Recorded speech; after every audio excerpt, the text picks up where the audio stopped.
Hi, Aris Leo and Sagittarius. Welcome po sa ating channel. At ito ay inyong Daily Gabay Tarot reading for June 26, 2024. Please be reminded kung nakaresonate kayo, comment down. Kung hindi kayo nakaresonate, ibigay niyo po sa iba kasi channel reading po ito. Pero kung nakaresonate kayo, comment down po. This is for you, Aris Leo and Sagittarius ngayon, June 26, 2024.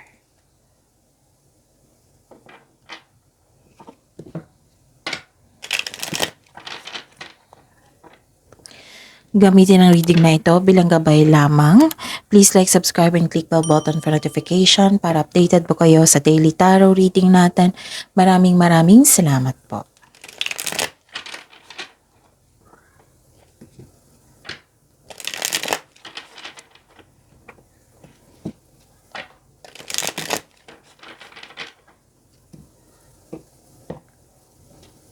Aries, Leo, and Sagittarius, June 26, 2024.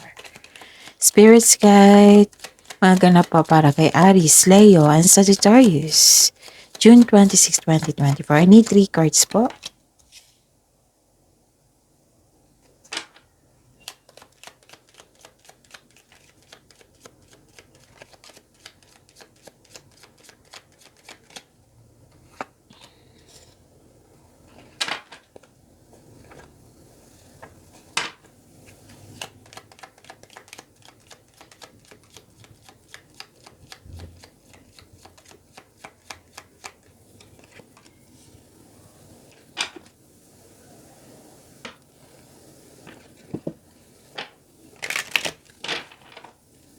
Spirits Guide, mensahe niyo pa para kay Aries, Leo, and Sagittarius ngayon June 26, 2024.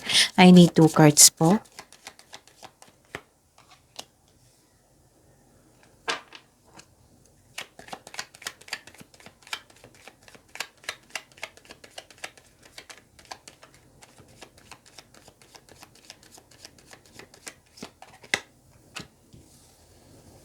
Okay, ngayon June 26, 2024. Okay. Parang nag-usap kayo ng favorite person nyo or matagal mo ng kaibigan. Pwede din kapatid mo ito. Nag-uusap regarding sa gossip. Pwede din humingi kayo ng advice sa kanya. And siya yung dahilan na ano kayo, na ano tawag nito? Isa siya sa dahilan na nagkaroon ka ng confidence kasi binigyan ka ng wisdom message eh. Binigyan ka ng loyalty and support. Tapos nagkaroon kayo ng inspiration. Inspired ka na sa paggawa ng action, ganon. And some of you happy kayo kasi may bago kayong kaibigan. Pwede din na hired kayo as katiwala. And nakikita ko dito yung suporta eh. So, support, loyalty, yon happy kayo. Tapos, yun, may kausap kayo na wiser, pwedeng elders ito, pwedeng matured enough na yung marami na experience sa buhay. Tapos, ayun, balik kayo ulit na sa inyong path para mag-move forward. Masaya kayo dito kasi kausap mo siya, yung favorite person mo.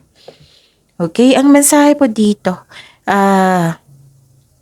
kahit ano man yung pagsubok na iyan, kailangan po dito ng trust and have faith sa universe. Trust there's a divine plan.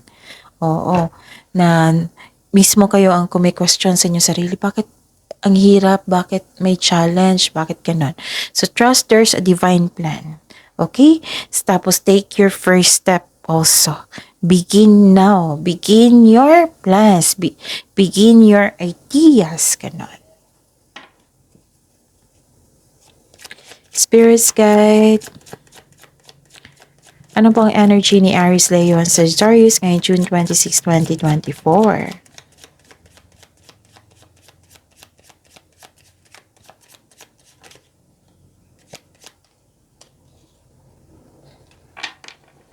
And the clarification.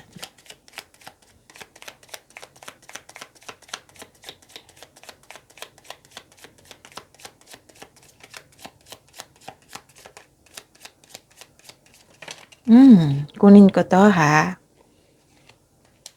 So, ayun. Okay, Aries, Leon, Sagittarius, paalala lang po kasi kailangan to. Panoorin niyo po yung June 22, 23, 24, 25, kahit weekly yan, kahit monthly yan. Panoorin niyo po. Kung may naulit na mensahe dito, kailangan niyo bigyan niya ng atensyon, solusyon, at aksyon. Kasi gustong ipaabot sa inyo yung mensahe. So, ayun. Nais kong ipaalam sa mga suki ko dito na Aries, Leon, Sagittarius. Open na po yung July 2024 monthly Kapay Tarot reading. So, PM niyo po ako for schedule. At sa mga bago dito na gustong magpa-personal reading, nakafocus man sa love reading, nakafocus sa career and money or general, PM niyo po ako for link. What I meant is comment down for link para magbigay ako ng instruction kung paano ako makontak, okay? So, see you po. And kung may narinig kayong ingay, meaning may construction po sa kabilang bahay, so pasensya na po.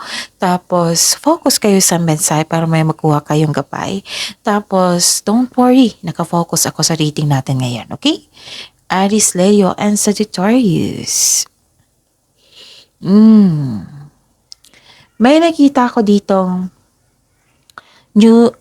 what I meant is new beginnings. May abundance po naganap, pero nagkaroon ng delay. So, sabi ko yan sa inyo sa araw-araw na delay, may dahilan yan. Okay? May dumating na opportunity na hindi mo napansin, hindi mo ito nakita kasi busy ka, busy sa kakaisip, or you're trying too hard, or nasa the wrong direction ka. Ang sabi po ng universe sa inyo na loosen grip and relax. Mag-reconnect kayo sa inyong intuition at mag-ask ng divine assistance kasi may new beginning. Kailangan talaga na mag-connect sa inyong intuition yan.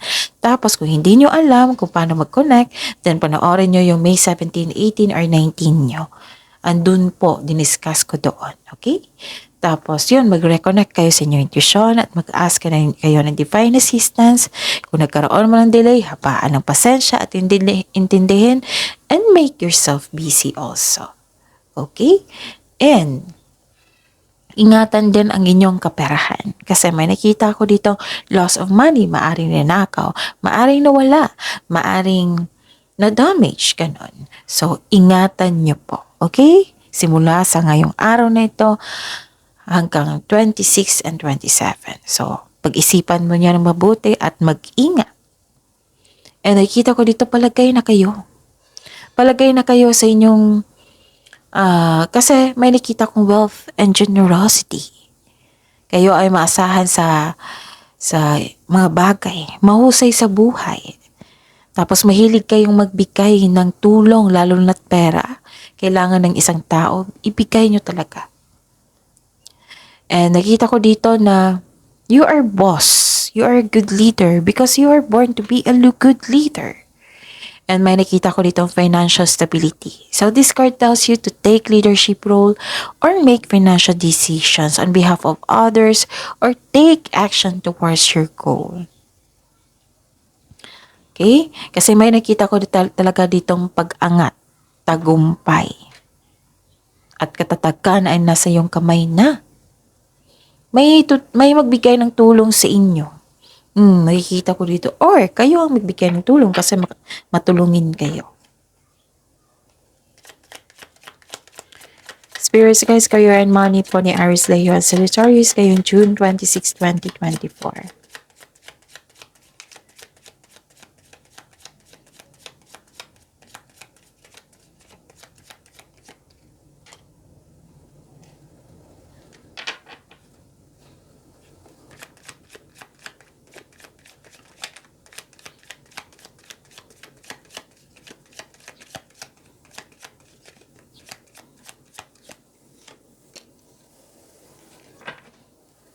Okay. May nakita ko ditong hesitation. So, this is your career and money, right? Kung gusto niyo ng full reading sa inyong career and money na upload nung Sunday, that is, nakafocus sa career and money for weekly Kapay Tarot reading. So, panoorin nyo. Uploaded po nung Sunday. Check nyo sa channel natin. Okay? So, ayun, nagkaroon ng release of emotion, nagkaroon ng hesitation, ganon. Maaring gusto mong, nag-decide na kayo dito na to free yourself. You are fighting for what is right. Pinaglalaban mo ang tama para magkaroon ng freedom. Tapos kung may offer po daw sa inyo, wag nyo daw ipagpaliban kasi nakita ko dito na ito ang makatulong sa inyo para umulad kayo lalo. And this card tells you na hindi ngayon ang oras upang huminto o maari mong makita ang inyong sarili pabalik kung saan ka nagsimula. So, move forward. Sabi po ng card dito, wag nyong ipagpaliban ang offer sa inyo. Mararamdaman mo yan pag nakakonect kayo sa intuition, mararamdaman mo yan na para talaga yan sa inyo. Okay? Tapos, nag-workout din kayo dito for freedom. Okay. And may nakita ko dito na lack of solid plan. So, yun. Kailangan nyo ng konkretong plano. Tapos, maaring makareceive kayo ng hindi na ayon sa inyo, so trust the process. Intindihin mo bakit nangyari yan. And may pagkakataon pa naman. Huwag kayong mag-worried, huwag kayong mag-give up. Alam kong mahirap yan, huwag lang kayong mag-give up. Tapos, lalo na sa ugali ng isang tao, kasi may nakita ko immature na tao dito na ayaw makinig sa inyo, ayaw binabalaan, maybe katrabaho mo ito. So, habaan ang pasensya. Tapos nakita ko dito na nagkaroon ng frustration para gawin yung isang proyekto para matapos agad ulit. Para matapos agad. So, wag nyo i-rush yung mga bagay-bagay. Kasi alam nyo naman pag rush, hindi maganda ang resulta niyan. Magkakaroon ng resulta pero hindi ganon ka maganda. So, if you want to see the results, build concrete plan without rushing. Okay?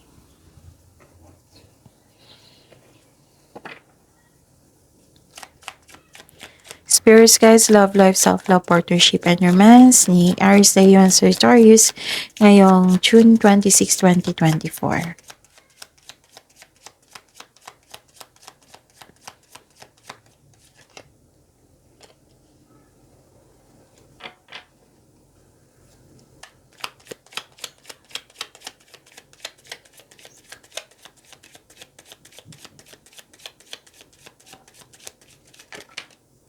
Kunin ko to ha. Okay. Nagpahinga ka. Maybe nag-rest day or vacation leave kayo ngayon. Ano bang araw ngayon? Okay. So this is your love life, right? Panoorin nyo po yung bagong channel natin. Yes, kailangan nyo mag-subscribe doon at i-click yung bell notification para malaman nyo kung na-upload na yung video nyo. That is daily. Sikapin ko pong daily. Nandun po yung full reading ng love life nyo. Kung gusto nyo malaman kung valid ba yung reason mo, kung gusto nyo malaman na ano yung feelings niya sa'yo, ano yung susunod na hakbang, ano yung gusto niyang sasabihin sa inyo, andun po. Okay, para po sa lahat ito. Okay, single ka man or in relationship or may buhay mag-asawa. So, kailangan yung i-subscribe yun para mapanood nyo ito. Okay? Huwag niyong kalimutan na suportahan yung bagong channel natin. Okay? So, maraming salamat po.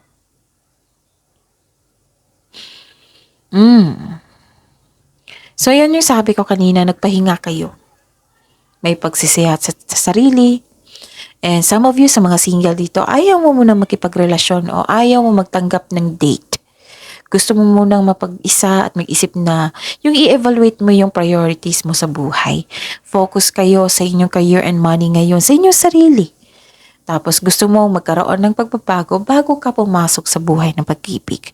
Para sa mga marelasyon sa buhay mag-asawa, nakaramdam ka ng pagod o stress dahil siguro nagkaroon ka ng hindi pagkakaunawan ng inyong partner. Nag-decide ka na mag-put ng space para makapag-isip ng mabuti. Okay? Nakikita ko naman dito na magiging okay po ang lahat.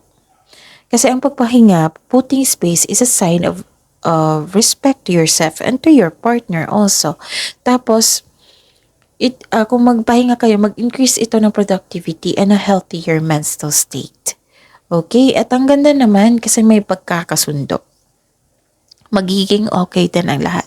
Kasi na-recognize ka, naka-receive ka ng compliment, nakikita ko ditong victory. Matibay ang inyong relasyon, yes. Maaring nag-date kayo ngayon, 2 card na po nagsabi na mag-date kayo.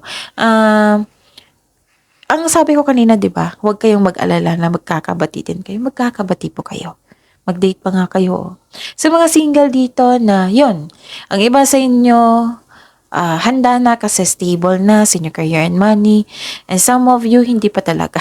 Gusto niyo mag-focus, which is good kasi nagkaroon ng sense of stability, di ba? So that is your reading. Aries, Leo, Sagittarius, see you tomorrow. Please like, subscribe, and click bell button for notification para updated po kayo sa daily tarot reading natin. Maraming salamat po.